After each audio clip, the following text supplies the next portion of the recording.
TV, and we've had a lot of requests for a show talking about the FEP Quest. Now, before I do this show, I want to talk about a really common email that I get about people, you know, when they find out that a company is no longer making guns.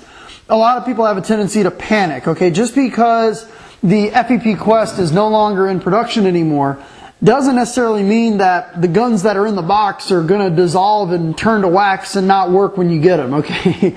You have to understand that just because a company is either A, no longer in business, or B, that, you know, that gun is no longer being manufactured, doesn't necessarily mean that the gun in the box is a bad deal or it's a bad product, you know, just for whatever reason the company either A, just isn't making them anymore or whatever. But there's still a lot of deals to be had out there on the paintball market with guns that are no longer in production but still function just fine.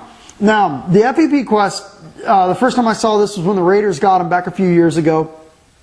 One of my most controversial videos that I did on my other channel, the youtube.com/MikeyUSF, I compared an FEP Quest to a bone stock NXT shocker. Quest, you get a very nice clamping feed neck. On the private label shockers, you will get a Q-lock feed neck. If you get a stock NXT shocker, you will get a junk feed neck. It's basically a throwaway. 65,000 views, and at the time, in my opinion, the FEP Quest is a better gun than the bone stock NXT shocker from 2008, not 2009, when the 2009 now comes with the updated Q-lock and the updated board and the price is reduced. So that was a video I did, I think, a year and a half ago. Awesome video, and talks a little bit about the Quest and goes into some details. So let's talk about the Quest. Quest was made First Endeavor Products. There was a pro team that was shooting them. The Jacksonville Raiders, knew a lot of the guys on that team that were shooting them. The Quest, when they first were released, just like many gun companies, just like many guns, the first couple releases had some issues with it. They had some issues with the high pressure piston not sealing properly, a couple little minor quirks here and there, but they got them all resolved, and the owner of the company, Chris Cole, knows exactly what the problems are and knows exactly how to fix it. So if you pick up a Quest and you know, a brand new Quest in the box and it's kind of acting kind of funny, there are two companies that are repairing these guns. The first one is Critical Paintball. You go to criticalpaintball.com.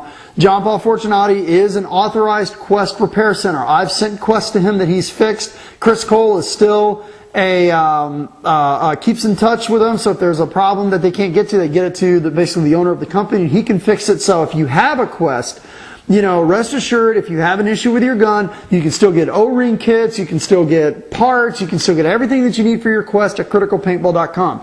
Let's also talk to start the video off about the different boards that came with the gun. Gun had like 5 or 6 different boards that you could get. You could get the stock Innovic board. Now, if you need to get your board updated, you go to inoviq.com, innovic.com, and the gentleman's name is Nicholas Wong, and you can get your board updated, I think, for like $15. They still do the programming, so you can be PSP 10 ball per second compliant. Still, you can get your board updated, no problem at all. I think it's like $15. They have it back to you. They ship it out like 2 days later, very quick. I believe the guns also came with a WAS board. One of the aftermarket boards you can get was the 8 board. You can get a Lucky board for it, and probably one of my personal favorites was the Virtue board. Virtue also makes an aftermarket board for the Quest. Awesome board. But the Quest is a great shooting gun. Now, I'm not sure where the resale market is on these. I'm not sure what they're selling for right now. I would say if you could pick this gun up right around between the $300 to $400 range, that is a great price for this gun. It's got you know, a nice 14-inch barrel on it. Comes with a clamping feed neck. This one has an aftermarket, but it does come with a nice little clamping feed neck, low pressure regulator, and a high pressure regulator. Now, it's kind of interesting when you compare spool valve guns that are high pressure only, like a PMR, like a Droid, like a shocker. I'm trying to think of some other single regulator, single regulator spool valve guns. This gun has two regulators. It's got a low pressure regulator that regulates how hard the bolt goes forward and back, and it's got a high pressure regulator, just like a DM9, just like a DM8 or a Proto M8, but it has a high pressure and a low pressure. I always like the guns. I always tend to favor the guns that have two regulators, mostly because the low pressure regulator protects the solenoid. So if for whatever reason you get a pressure spike through your high pressure regulator, the low pressure regulator is there to protect the solenoid and also sometimes can allow for a little bit of a softer shot. The gun comes with a nice 007 two-piece barrel, tons of porting on the barrel. There is also, when you look inside here, if you've ever looked inside of a shocker, when you pull apart the FEP Quest, it does have, I almost want to call it an SFT O-ring in the front of it. It's got basically like the smart parts, the shocker SFT O-ring. It's got an O-ring in front of the eyes to seal the bolt when the gun shoots.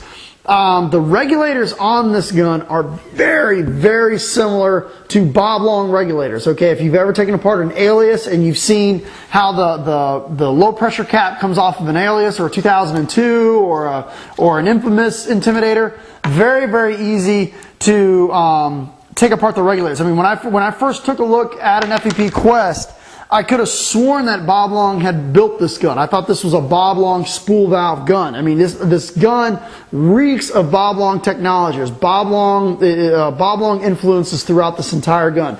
The Schrader pin valve design regulators, the high pressure and low pressure regulator is very reminiscent of a Bob Long Intimidator. The trigger that's on here, the first time I saw this, I thought that John Paul Fortunati at Critical actually designed these triggers. He's like, no, I didn't design that trigger, but it's very similar to a Critical Intimidator trigger. The back of the trigger frame here is also very reminiscent of a Bob Long Intimidator, like an Alias. It's got the palm swell on the back. It's very comfortable, very easy to shoot. It uses spring-loaded Delrin detents. The eye system's also like an Intimidator. Very, very similar regulators and trigger and grip frame feel to an Intimidator. Taking the gun apart is very simple to lube it. As you just saw how easy it was for me to pull out the piston. Very, very easy to take this gun apart and lubricate it. Let me go ahead and put the low pressure regulator on here. Now, this gun here, I have a custom products regulator on it, but the stock gun, the regulator comes apart just like this. Unscrew the bottom cap, drop the piston out. Very, very easy. Taking the bolt apart, just a couple turns. It's a two-piece bolt assembly. Easy to maintain, very tolerant of lubricants and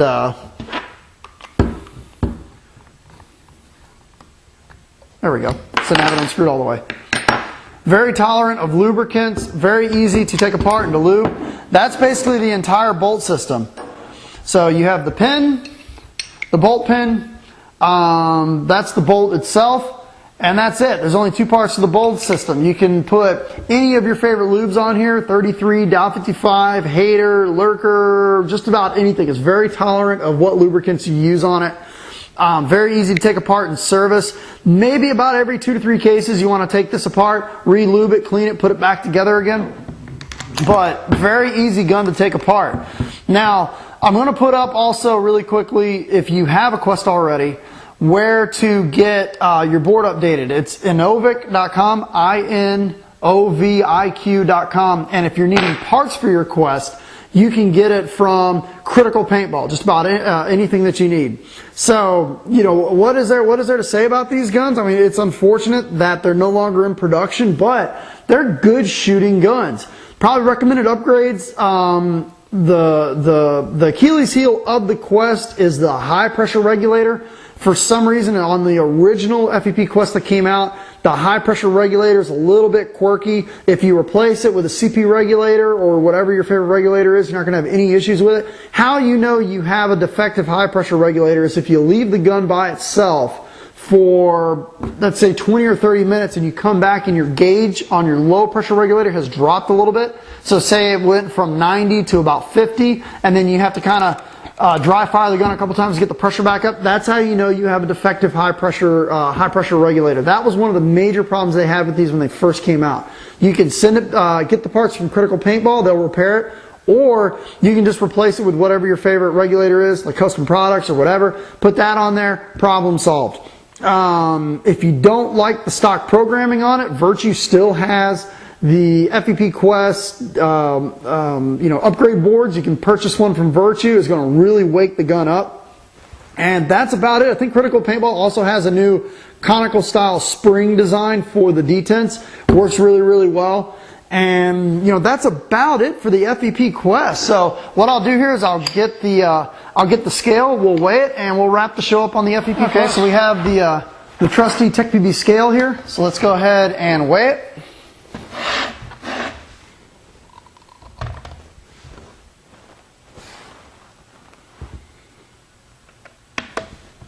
Okay. And a little bit of a pot-belly pig, especially for 2009 standards. It weighs in at 2 pounds, 10.4 ounces.